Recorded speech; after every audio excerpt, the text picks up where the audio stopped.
como el título lo indica, vamos a hablar hoy de techos verdes y desde una integración estratégica hasta la ejecución de los mismos. El contenido de esta presentación, tal como lo indiqué al inicio, parte con una introducción que es el contexto global para luego bajar a la estrategia Ciudades Verdes, que es la implementada por el MIMBU el año 2025. Luego vamos a revisar los sistemas de techos verdes, vamos a ver la impermeabilización de estos techos y los desafíos técnicos que estos eh, requieren para su implementación.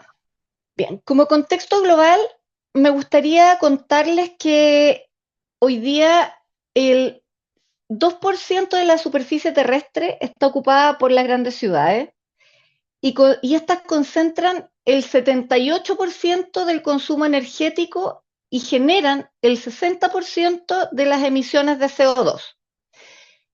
¿Esto qué significa? Que hacia el año 2050 vamos a tener una temperatura en el mundo de 2 grados hacia arriba. O sea, el planeta está muy poco ocupado, pero estas grandes concentraciones urbanas son las que hoy día producen esta elevación de temperatura de 2 grados.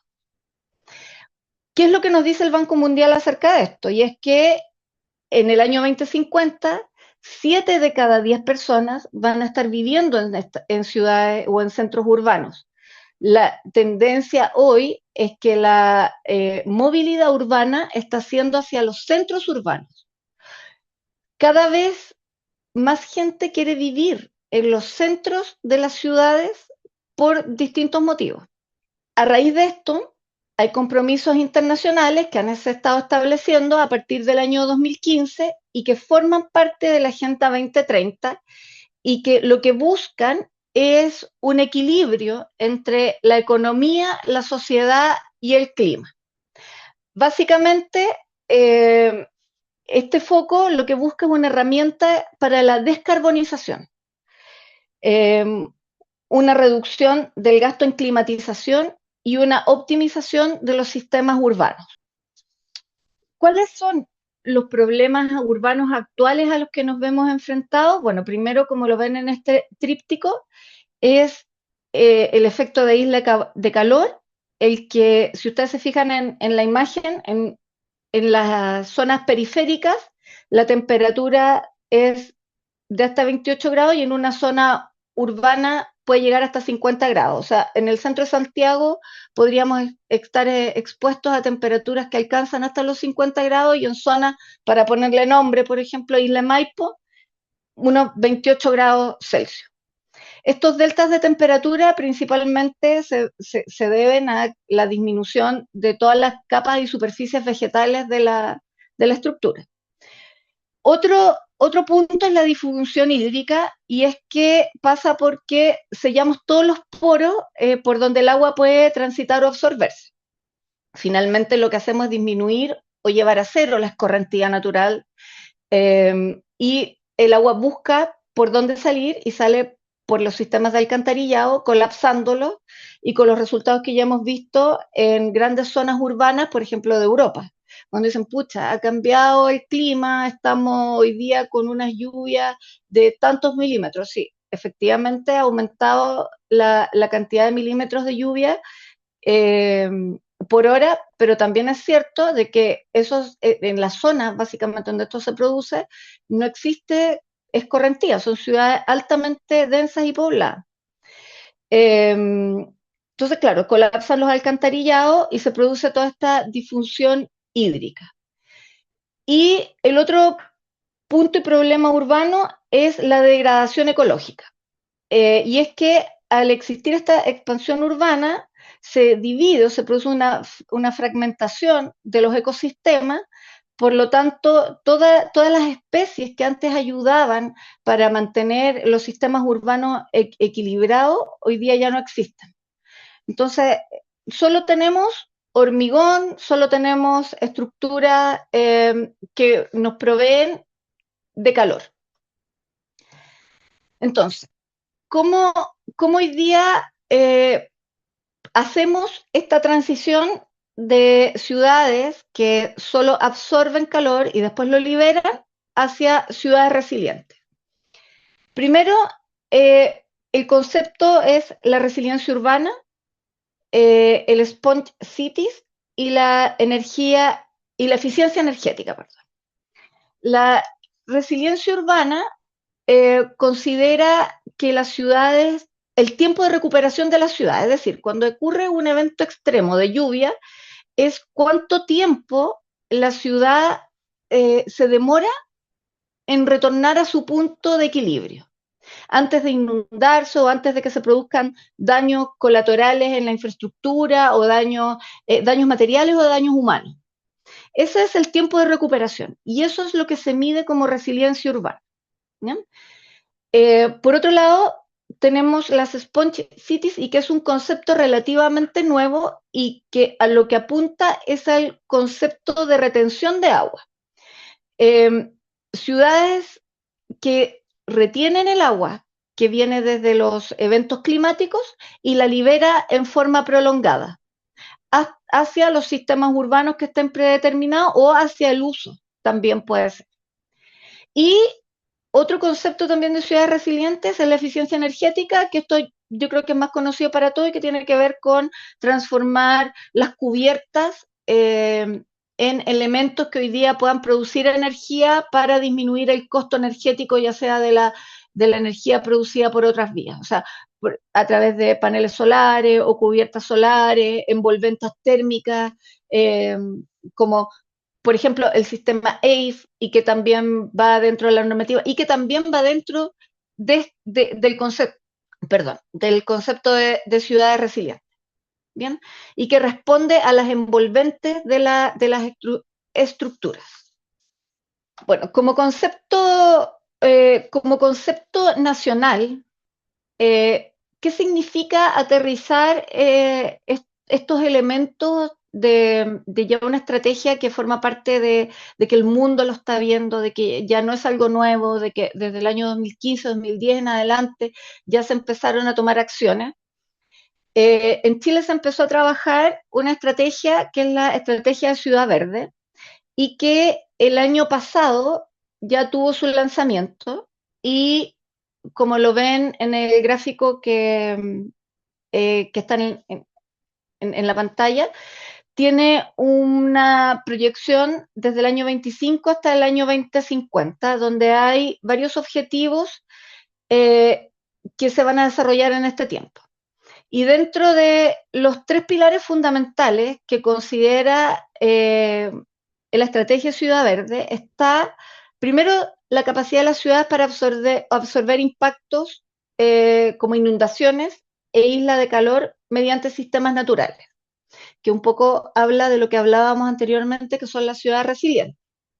Por otro lado, la conectividad ecológica y por otro lado, la equidad y justicia ambiental. Y que este último punto se refiere a que todos por igual tengamos acceso a la equidad ecológica y es a estar en entornos que sean amigables con el medio ambiente, por decirlo de alguna manera.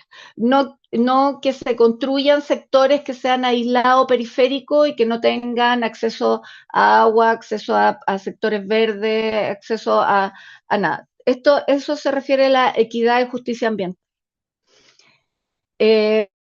Otro punto es el desafío social que aborda salud y bienestar y que tiene que ver con el factor humano y que es la reducción del estrés, las islas de calor, mejora también de la calidad del aire, seguridad hídrica y alimentaria y que también tiene que ver con asegurar el suministro de agua para el consumo humano y para la alimentación y también el desarrollo económico, porque por un lado nosotros necesitamos consumo humano, pero la industria también requiere de este elemento para poder funcionar. Y finalmente tenemos la gobernanza adaptativa, que es un modelo colaborativo entre todos los estamentos que componemos la sociedad y que está el Estado, por un lado, que es el MIMBU, que promueve esta iniciativa. Por otro lado está la academia, está el sector privado y finalmente la sociedad civil. Lo importante de esto es que todos tenemos que trabajar en conjunto porque al implementar un sistema como, por ejemplo, un techo verde, que es lo que nos reúne de lo que vamos a hablar hoy, es perfecto. Se asignan los fondos, se construye un techo verde, se rehabilita una cubierta verde o una infraestructura, pero ¿quién se hace cargo de la mantención? Y ahí es donde la sociedad civil tenemos un rol muy importante porque en el fondo tenemos que cuidar la inversión y tenemos que velar porque esto se mantenga. Es lo mismo que una plaza. Tenemos que verlo de esa misma manera. Solo que la diferencia es que estas plazas muchas veces se construyen en altura. Entonces, son, son diferentes conceptos, pero tenemos que llegar a acuñarlo tal cual nosotros vamos a cuidar una plaza para que nuestros niños vayan a jugar. Dentro de los objetivos de la estrategia de Ciudad Verde, bueno, yo quise destacar esto, son 4 los grandes objetivos, tiene muchos objetivos, pero eh, finalmente estos 2 que yo quiero rescatar acá son los que más se acercan hacia el rubro que es que nosotros nos manejamos o convivimos diariamente, y que es el rubro de la construcción y que va hacia el lado normativo. Por un lado, está la estrategia Ciudades Verdes hacia el año 2030 pretende hacer una integración en todos los sistemas de leyes que tengan que ver con la Ley General de Urbanismo y Construcciones y de la UGU, y hacia el año 2040 ya integrarse a los planos reguladores comunales. Al mismo tiempo, implementar fondos que vayan de la mano para implementar estos sistemas y todos los proyectos, tanto privados como públicos, que tengan iniciativas de este tipo, van a ser priorizados dentro de los fondos que se asignen bajo esta estrategia. Perdón. No puedo dejar de mencionar que hoy día ya existe un programa de mejoramiento al cual los barrios y viviendas pueden suscribirse y apostar, y que es el DS27, y que son fondos comunitarios que pueden asignarse hasta 7.500 UF para este tipo de proyectos, y que van en la vía de movilizar proyectos para mejoramiento de viviendas y barrios, y también apuntan hacia la mejor vida, hacia la mejor calidad de vida y el entorno. Entonces, este tipo de proyectos ya pueden suscribirse o adscribirse, digamos, hacia fondos que hoy día están disponibles. Y también eh, destacar que hacia el año 2030 se va a promover los fondos en investigación, desarrollo e implementación de este tipo de proyectos e iniciativas. En relación a qué corresponde o qué contempla la Ciudad de Estrategias Verdes como infraestructura verde, primero tenemos los techos verdes, que hoy día en Chile tenemos una normativa que está vigente, que es la normativa 3626, y que habla acerca de los muros vegetales y cubiertas sostenibles y cuáles son los marcos en los que nosotros debemos regirnos para su diseño y mantenimiento. Luego tenemos los espacios públicos, y que dentro de espacios públicos la infraestructura que está contemplada son los parques inundables, jardines de lluvia, pavimentos permeables y arbolado urbano. Dentro de los jardines de lluvia y pavimentos permeables me gustaría destacar que dentro de las figuras que ustedes ven aquí abajo, por ejemplo acá, no sé si ven mi cursor, pero qué es lo que se genera debajo de un sistema como este, y es que hoy día el agua, cuando llega a una vereda o llega a la calle, transita e inunda eh, el pavimento, digamos. Bueno, estos sistemas de jardines de lluvia o pavimentos permeables lo que hace es que retiene el agua y la canaliza hacia focos donde puedan volver a utilizarse o que no provoquen estas inundaciones. Eso también tiene que hacerse respecto de la planificación urbana.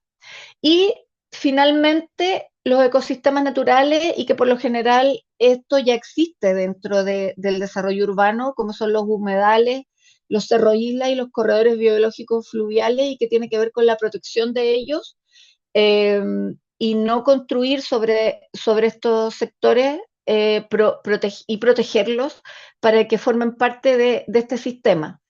Ahora, lo importante de destacar es que esta infraestructura verde no es cada una por separado.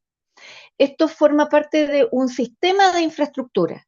Entonces, en la medida que se ejecute un techo verde y este sea capaz de evacuar sus aguas hacia jardines de lluvia o pavimentos permeables y esto logre llegar hacia un corredor biológico, es el objetivo de la infraestructura verde que se quiere lograr de que hasta el año 25 con esta 2050, perdón, con la estrategia de ciudades verdes que se ha planteado en Chile. ¿Cuál es el rol de los techos verdes dentro de esta estrategia? Bueno, primero es cambiar el paradigma de que los techos verdes son un adorno o son parte del diseño de un edificio y un techo verde pasa a llamarse infraestructura verde crítica para la resiliencia urbana.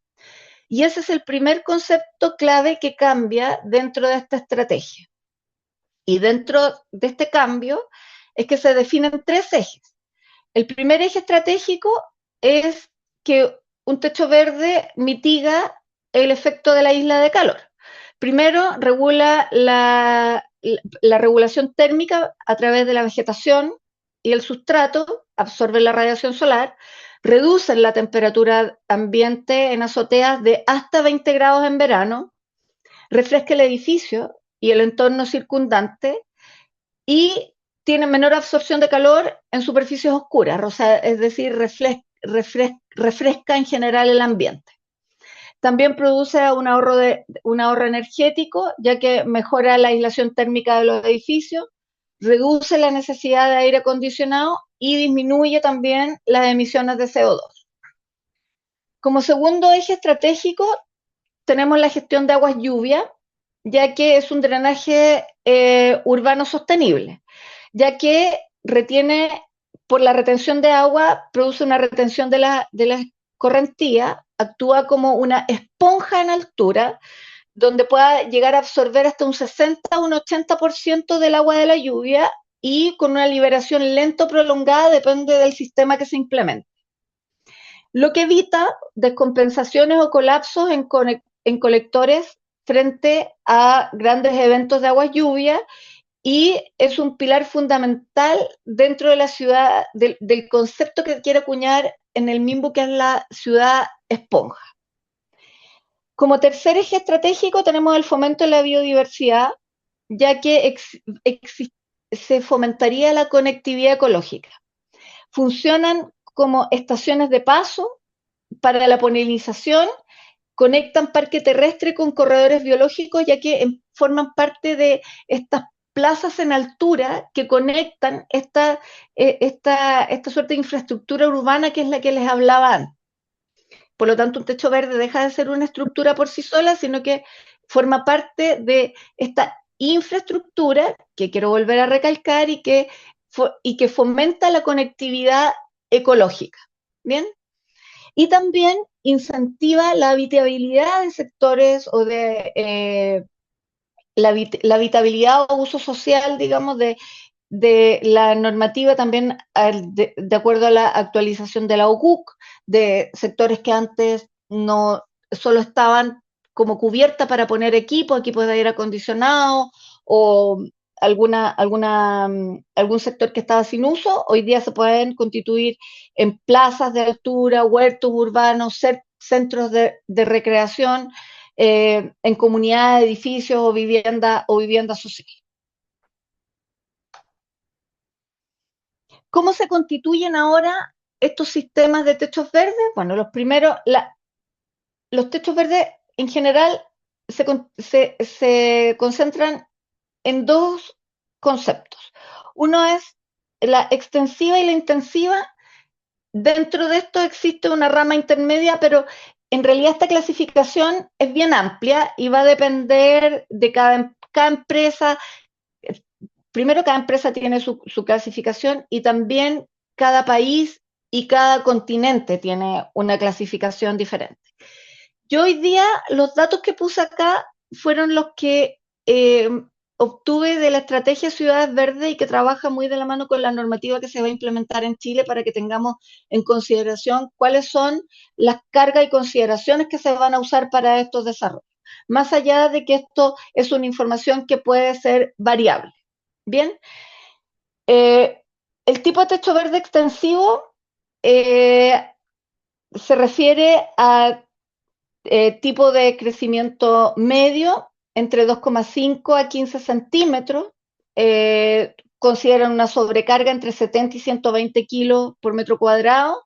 Son plantas de crecimiento medio, perdón, en la primera parte del sustrato. Sustrato de crecimiento son entre 2,5 y 15 centímetros. La sobrecarga es de entre 70 y 120 kilos por metro cuadrado. Son plantas de crecimiento bajo, requieren un bajo mantenimiento, un bajo requerimiento de agua también. Habitualmente tienen baja accesibilidad, pero sí deben contemplarla siempre los techos verdes. Y pendientes de hasta 30 grados, ya que como son plantas de bajo crecimiento, por lo general tienen unas raíces que les permite tener más pendiente dentro del diseño.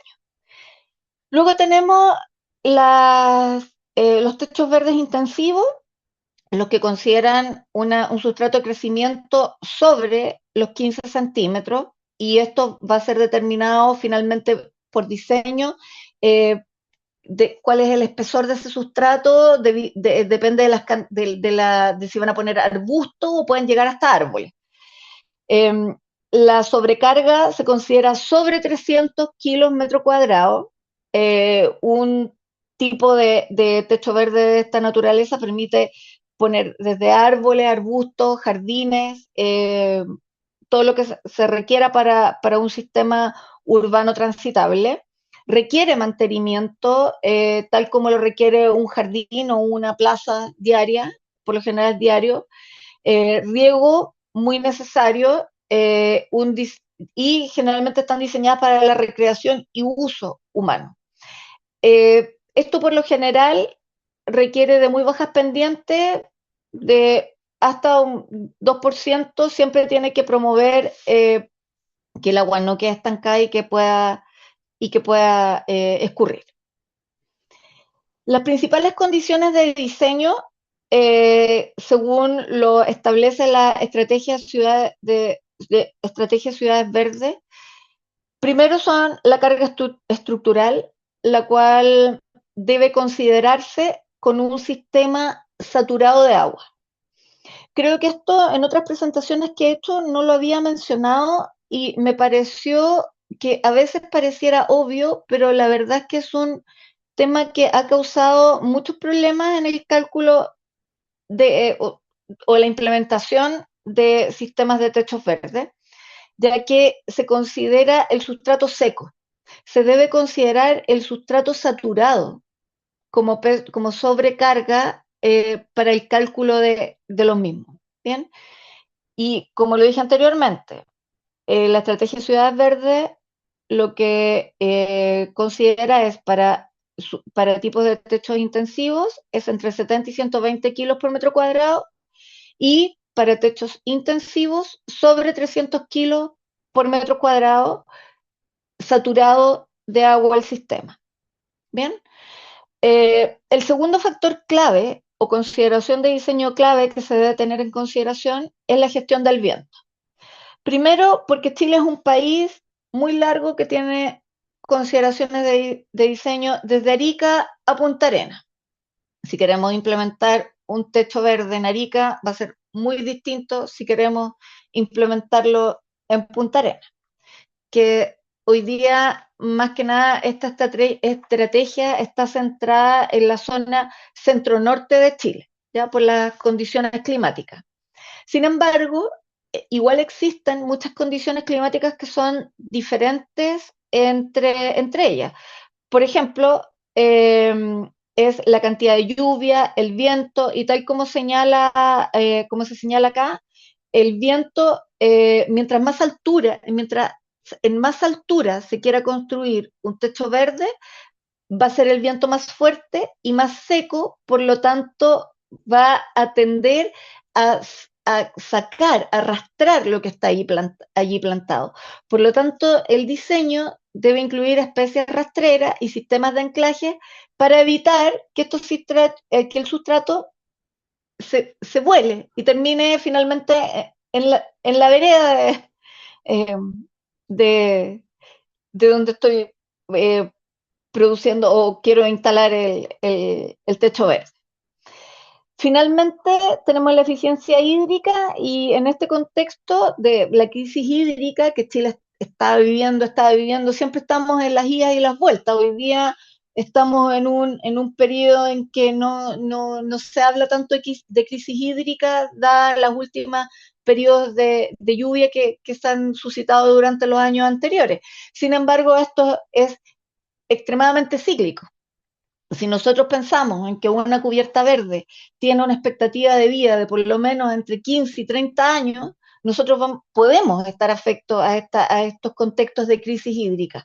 Por lo tanto, tenemos que proyectarlo hacia allá, hacia un concepto de priorizar el riego por goteo, especies de bajo consumo y lo que se llama en paisajismo es el cero paisajismo y que tiene que ver con esto, con priorizar el riego por goteo automatizado y especies de bajo consumo considerando la zona y la altura donde voy a establecer la estructura.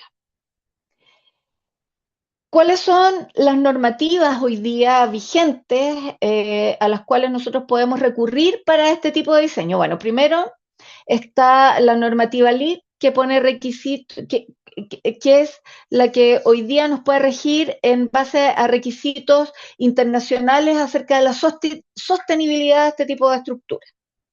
Tenemos la estructura ACE, la normativa ACE, y que es de Estados Unidos, y esta normativa básicamente lo que hace es establecer normas claras acerca de las sobrecargas o diseño por sobrecarga de este tipo de estructura.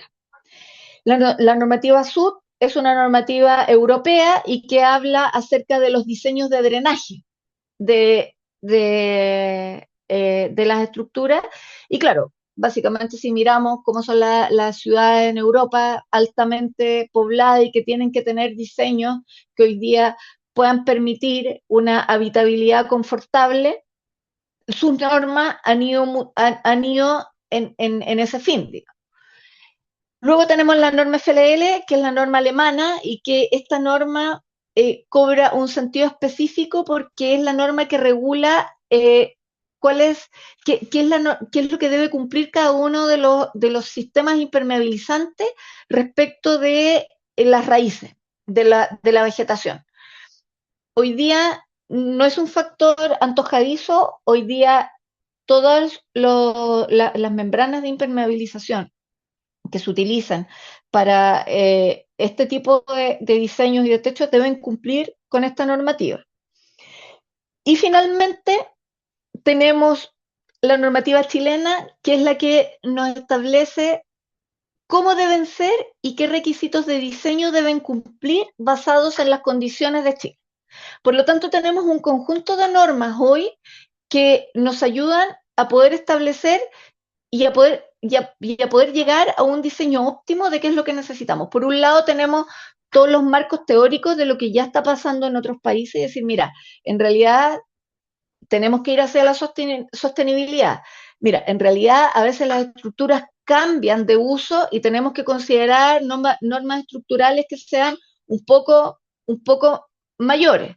Por otro lado, oye, las exigencias que están sucediendo con los cambios climáticos, con los cambios de la lluvia o estos eventos climáticos eh, que son de repente, que pasan sin que tengamos una explicación o sin anteceder, sin que se puedan anteceder. Y la otra normativa alemana que también nos dijo, oye, pero ojo con que tenemos que poner este elemento porque es el que más produce las fallas dentro de la impermeabilización de los techos verdes y que es el que cumplan con el antirraíz. La normativa chilena finalmente nos da el diseño para poder decir, mira, así tienes que hacerlo considerando todos los eventos, las consideraciones, digamos, de nuestro país, zonas climáticas, etapas de diseño.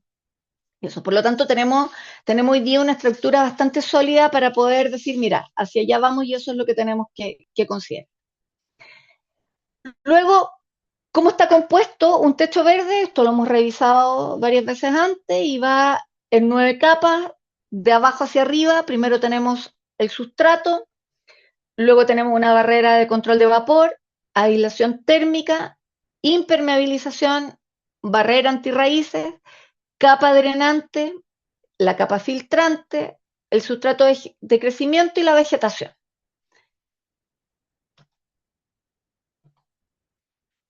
Vamos a pasar a revisar ahora cuáles son los tipos de impermeabilización que, que hoy día más encontramos disponible en el mercado. Estos se desglosan en 3 grandes familias. Primero tenemos las membranas sintéticas de PVC, TPO, PDM. Básicamente son membranas termosoldado, lo que garantiza una unión molecular entre paños. Eh, Son livianas, son flexibles y por lo general todas estas membranas ya cuentan con la certificación FLL, que es de resistencia a las raíces de fábrica. Luego tenemos las membranas bituminosas, que son el sistema más tradicional que se ha utilizado para la implementación de techos verdes. Es una aplicación en caliente o de forma autoadhesiva. La ventaja es la resistencia mecánica.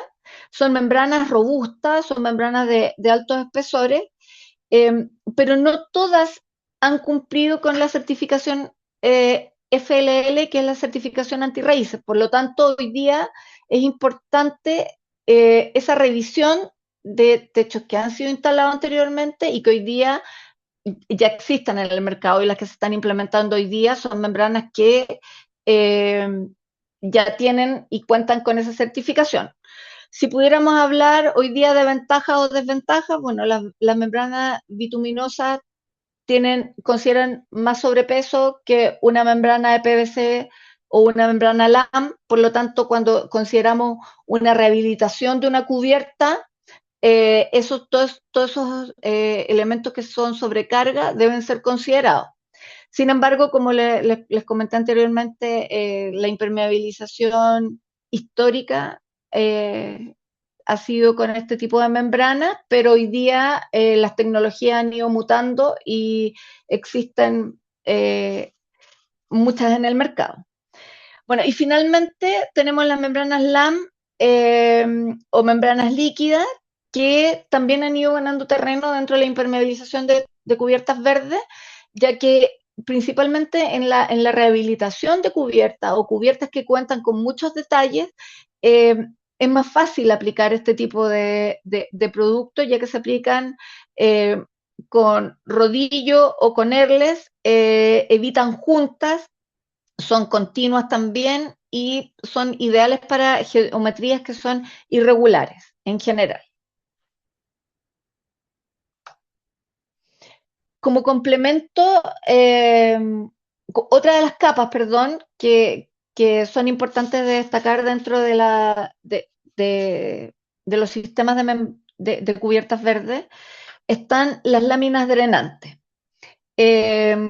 Generalmente, estas láminas, por un lado, es contradictorio su uso, porque por un lado deben drenar el exceso de agua, pero por otro lado también su función es retener una reserva de ella, para que en épocas de calor pueda ser absorbida por capilaridad por los materiales o por las raíces de los elementos vegetales que se encuentran sobre la cubierta.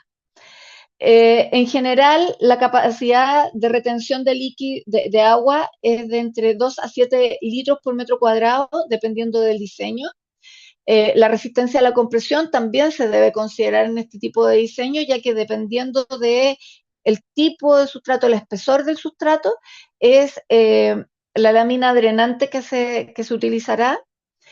Esta lámina drenante en general se instala sobre la impermeabilización con el lado perforado hacia arriba para que el exceso de agua caiga sobre las perforaciones y drene hacia los sistemas de drenaje que estén considerados dentro de este sistema. Y en general está considerado para todos los sistemas de impermeabilización de techos verdes. Luego tenemos los elementos que forman parte de la protección del sistema. Y dentro de ellos tenemos un primer elemento que son los geotextiles y que para mí ha sido un mundo conocer acerca de este tipo de elementos porque en lo personal yo creía que el geotextil era uno solo. Y la verdad es que al ir interiorizándome del tema me he dado cuenta de que existen muchos geotextiles con usos muy variados, con gramajes distintos y con composiciones diferentes. Tenemos, por ejemplo, los geotextiles tejidos y no tejidos, de polipropileno o poliéster, y su uso también va a depender mucho de dónde van a ser aplicados. En general, para las cubiertas verdes, podemos recomendar o podemos utilizar más que recomendar, porque eso va a la recomendación va a depender del aplicador o del diseñador, geotextiles que tengan gramaje por sobre los 300 a 500 gramos, para proteger principalmente la impermeabilización, ya que tienen una alta capacidad de contener el punzonamiento. Punzonamiento ya sea por grava, ya sea por tránsito, ya sea por instalación de capas sobre la impermeabilización.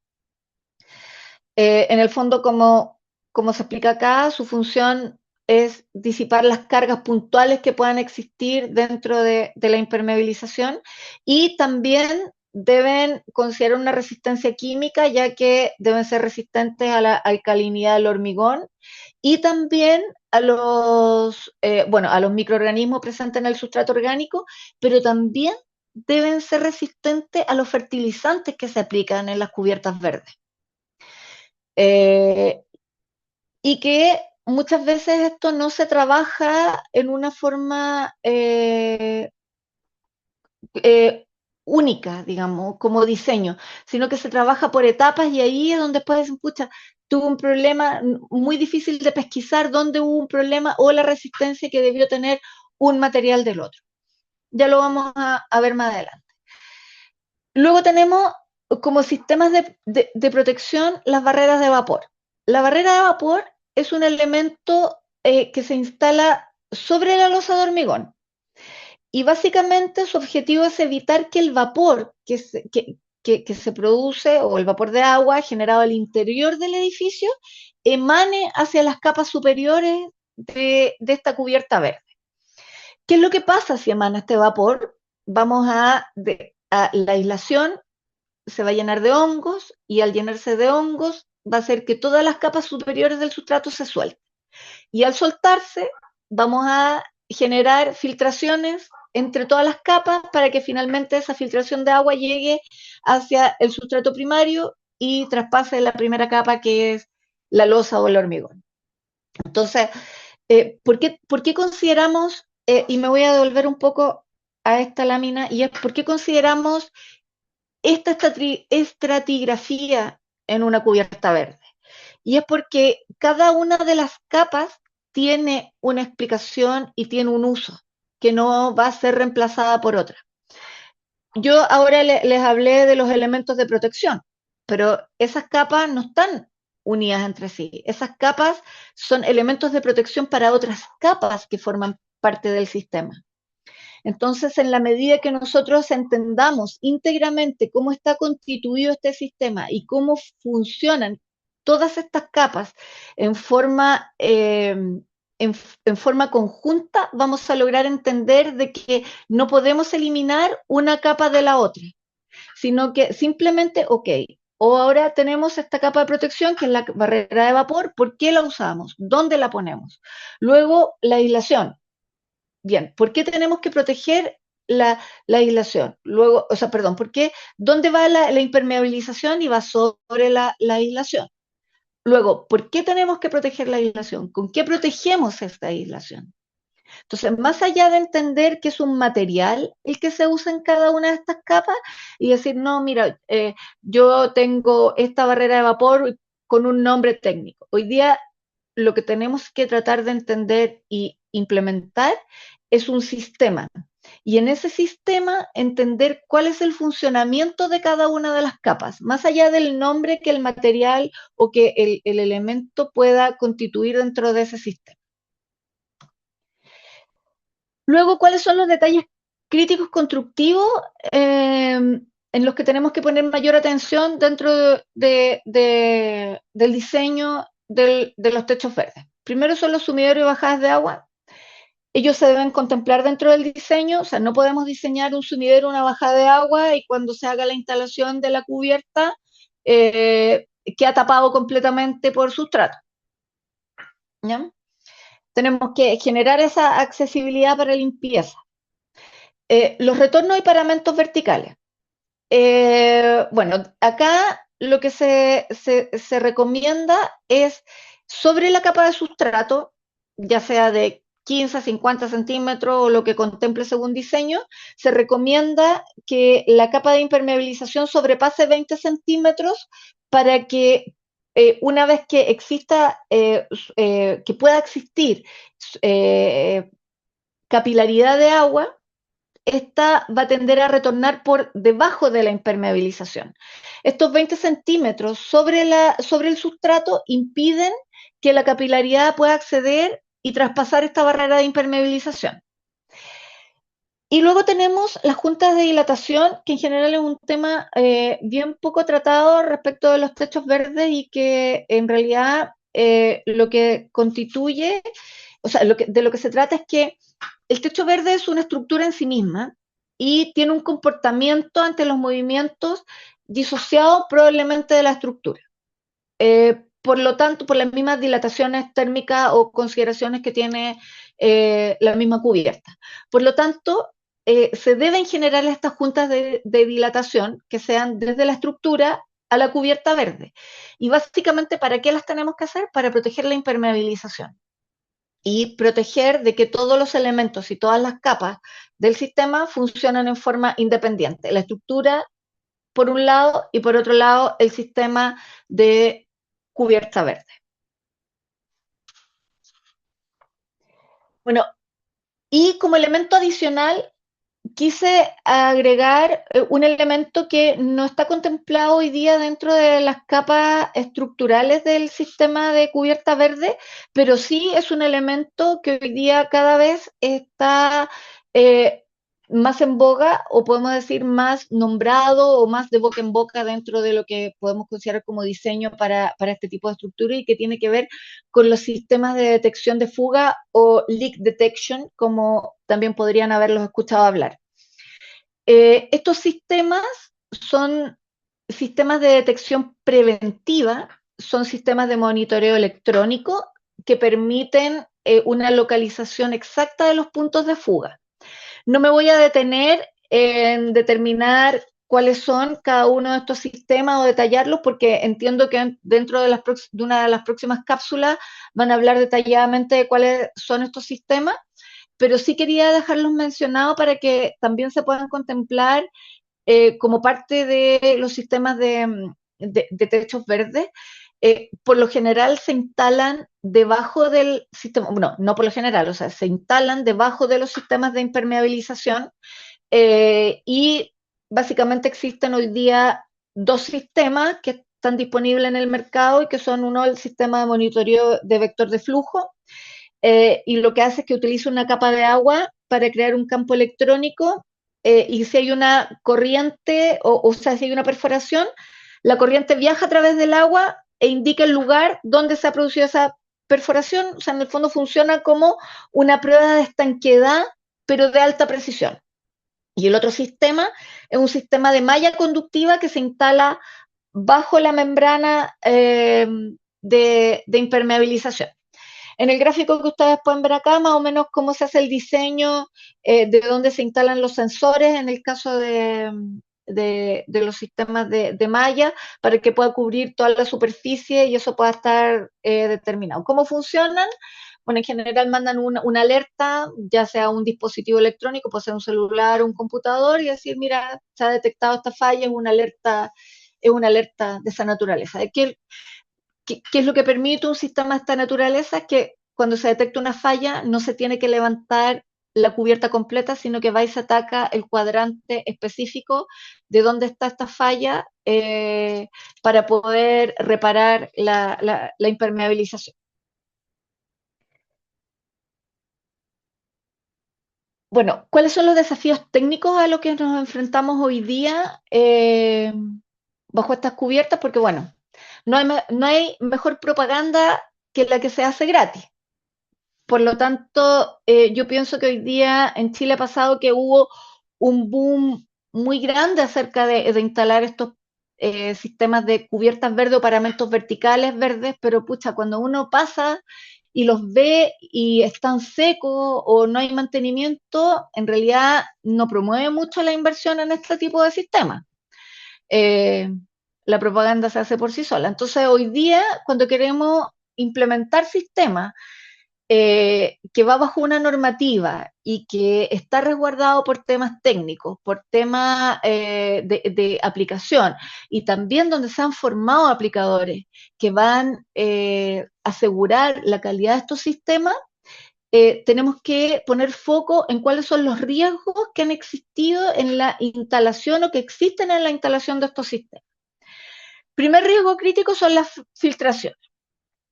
Los riesgos en las filtraciones, la causa común que existe finalmente es por fallas en instalar los sistemas de impermeabilización o por la falta de barrera anti-raíz. O sea, el costo de esto principalmente radica en que se tiene que levantar el sistema completo y se pierde toda la inversión y generalmente no se ha vuelto a implementar un sistema de esta naturaleza y se ha vuelto a sistemas eh, tradicionales.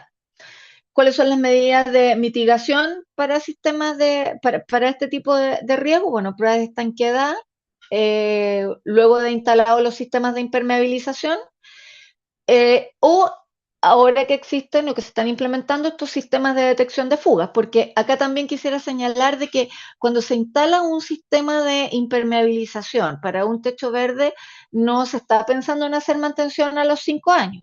Esto es un sistema que se instala una vez. Por lo tanto, debe tener una duración mínima y se debe contemplar una expectativa de vida de entre 15 y 30 años, que es lo que hoy día se señala respecto de la duración de sistemas de esta naturaleza. Otro riesgo crítico es la sobrecarga estructural.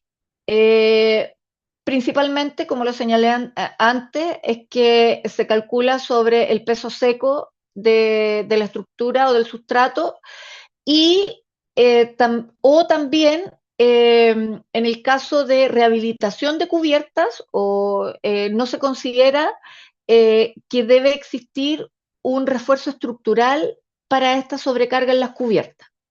Por lo tanto, ahí es importante también la asesoría que los instaladores o que las empresas especialistas puedan brindar respecto de la implementación de estos sistemas.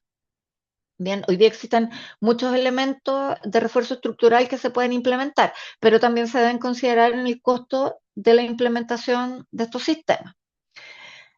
Bueno, el impacto de no considerar la sobrecarga, bueno, radica principalmente desde que se puedan producir grietas hasta fallas estructurales por peso de las estructuras. Bueno, como medida de mitigación está el cálculo estructural o considerar refuerzos estructurales, perdón, para este tipo de riesgo. Y finalmente tenemos la muerte y la vegetación, y que esto es la cara visible del techo verde. O sea, si se muere un techo verde, muchas veces a nadie le va a importar si falló la impermeabilización o no. se murió el techo verde. Entonces se implementó mal, se hizo mal, nadie se pregunta, oye, ¿qué pasó? ¿Cuál fue la capa? ¿Cuál fue el problema? O nadie va a preguntar, oye, ¿la impermeabilización quedó bien instalada?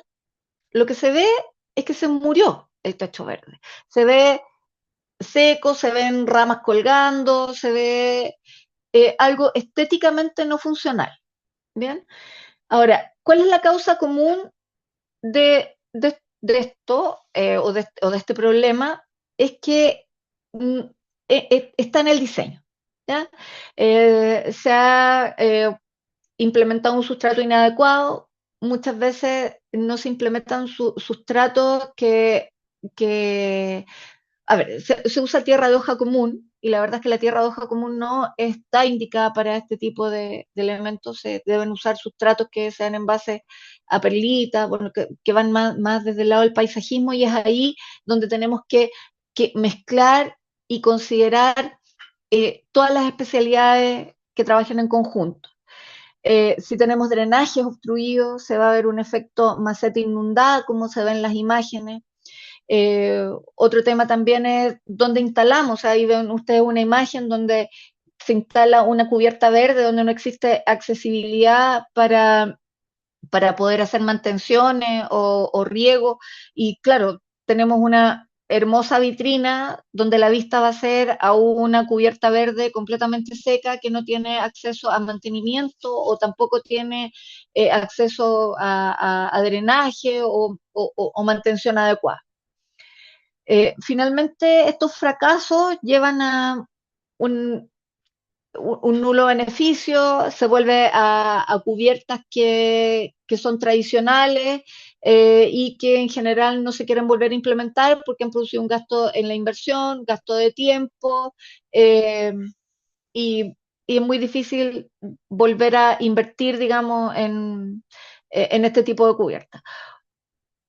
Quise poner este ejemplo también porque se ha pensado en poner este tipo de cubierta en todas las zonas donde se puede implementar, pero la verdad es que hay que pensar en zonas donde genere un impacto, donde, lo mencioné anteriormente, la sociedad civil pueda ser parte de esto. O sea, si nosotros vemos este paradero de micro y vemos a todas esas personas que están paradas debajo, ¿ustedes piensan que van a ver esta cubierta verde?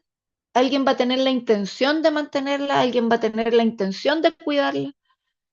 La verdad es que para cuidar un entorno hay que ser parte de ese entorno.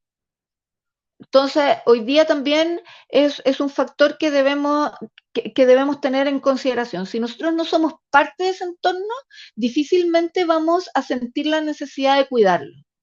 Por lo tanto, estos elementos, si no forman parte de una mantención de un tercero, que es una mantención que debe estar programada, que debe estar dentro de los ítems, digamos, de una municipalidad, si hablamos acá en Chile, eh, esto básicamente va a estar determinado a morir si no tiene los usos, los cuidados adecuados. ¿Bien? Dentro de los requerimientos críticos, que lo he mencionado dentro de las láminas anteriores, eh, hoy día está la coordinación de las especialidades. Si hoy día no logramos que el diseño, la impermeabilización y el paisajismo conversen, eh, la verdad es que no vamos a lograr eh, llegar a la estrategia de ciudades verdes que promueve el mismo. Por mucho que nosotros podamos desarrollar como empresa o como diseñador o como instalador de impermeabilización, si nosotros no logramos conversar hoy día como entes, formar un solo ente, la verdad es que es muy difícil implementar cada uno de estos sistemas.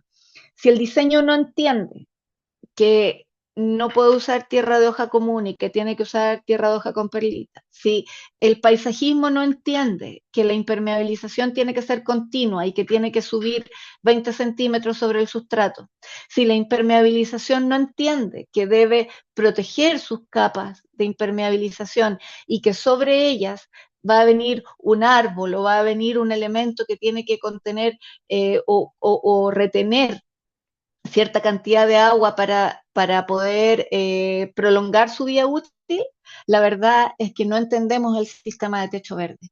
Por lo tanto, hoy día lo que tenemos que hacer es generar esta unión, generar esta conversación, no trabajar cada uno por sí solo, porque en realidad esto es una especialidad que nos tiene que involucrar a todos.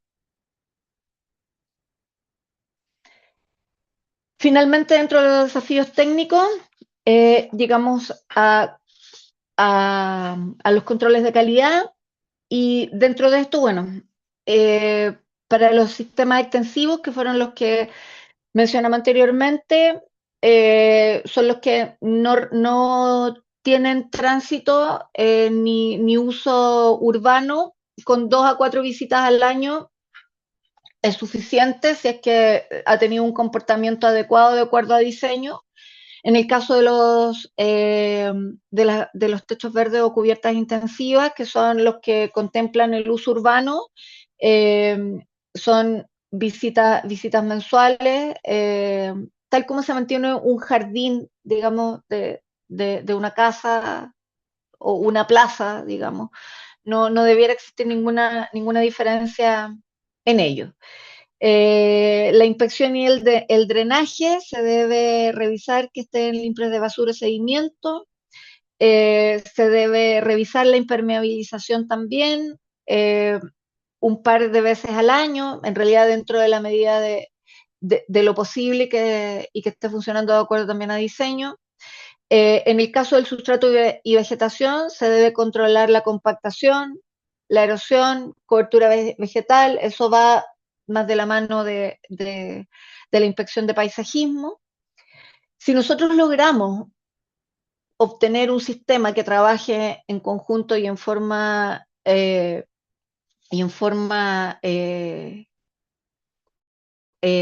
conjunta, nosotros podríamos esperar, debiéramos llegar a obtener sistemas que tengan una vida útil de entre 15 y 30 años, con el mantenimiento adecuado.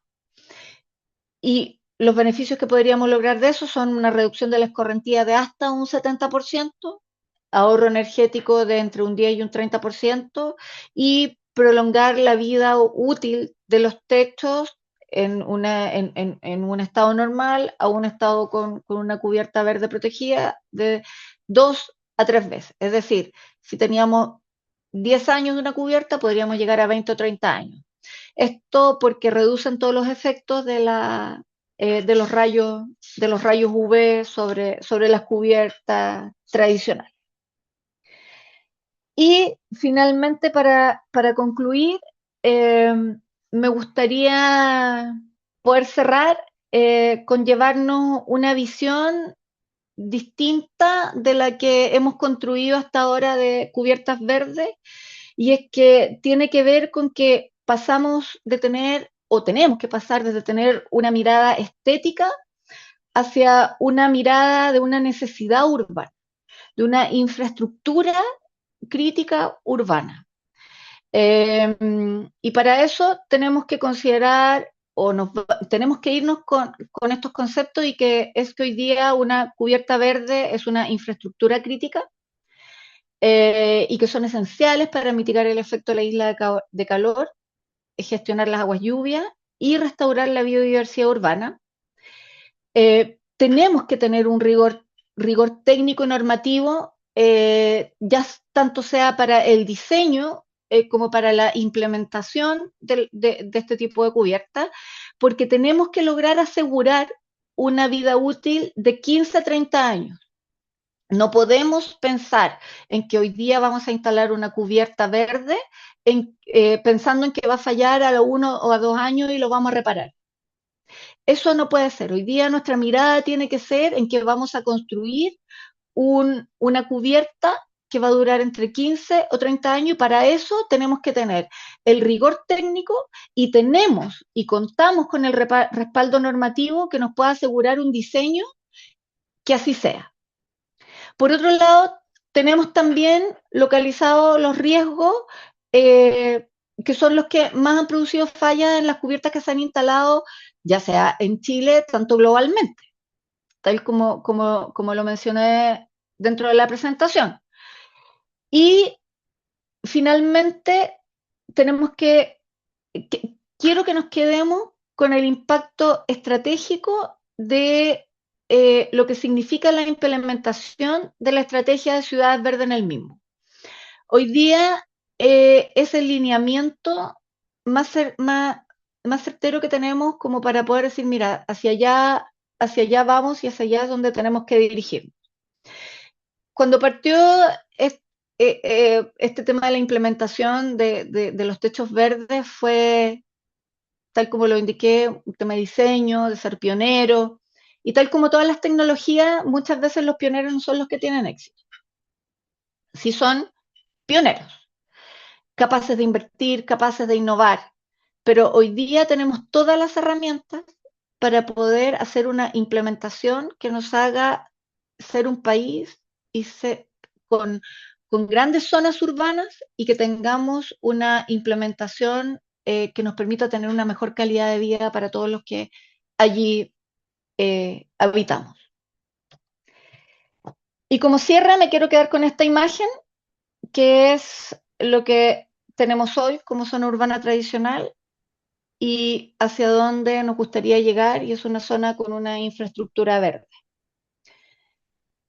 Y decirles que construir techos verdes con altos estándares técnicos no es solo proteger un edificio, sino que es construir la ciudad sostenible y resiliente que necesitamos todos nosotros para el futuro.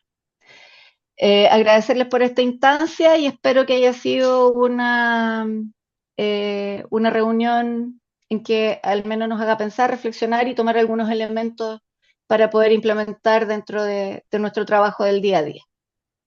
Muchas gracias.